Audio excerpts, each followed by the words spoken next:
My name is Lily James. I'm a 30-year-old black woman, and I own a small bookstore at one of the oldest corners of the city. The shop is called Midnight Pages.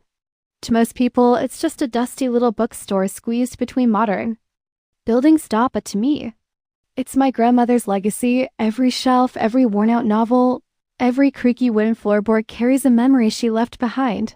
Unfortunately, memories don't mean much in a city obsessed with money, especially when men like Victor Harlow are involved. Victor is the most powerful real estate developer in the city. His newest billion-dollar project, Sky Square, was supposed to transform the entire neighborhood into luxury towers, glass offices, and designer stores. Every building had already been purchased, except mine. One cold evening, Victor himself walked into my shop, expensive suit, cold eyes. Two assistants stood behind him like silent shadows. "Lily," he said calmly, placing a contract on the counter. $1 million, final offer. I looked at the paper, then back at him. "This place isn't for sale." For a moment, the room went silent.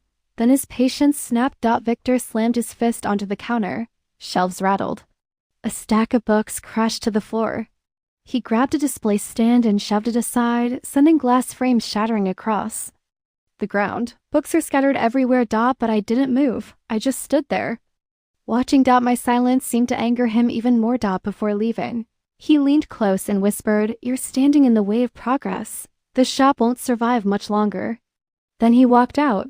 3 days later, the city exploded with shocking news. Victor Harlow's younger brother, Daniel Harlow, had been kidnapped.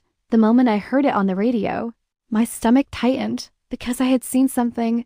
The night after Victor destroyed my shop, I had stayed late to clean up.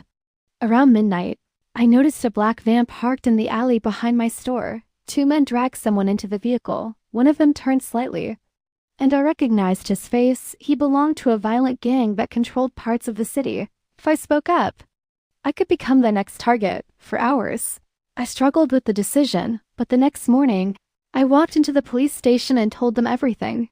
2 days later, the kidnappers were arrested. Daniel Harlow was rescued alive. The following afternoon, Victor returned to my bookstore. The broken shelves were still there, torn pages scattered across the floor. For the first time, he didn't look powerful. He looked humbled. "Why would you help me?"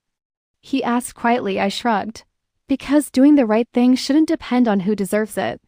Months later, Sky Square Plaza finally opened, but right in the center of the shining towers.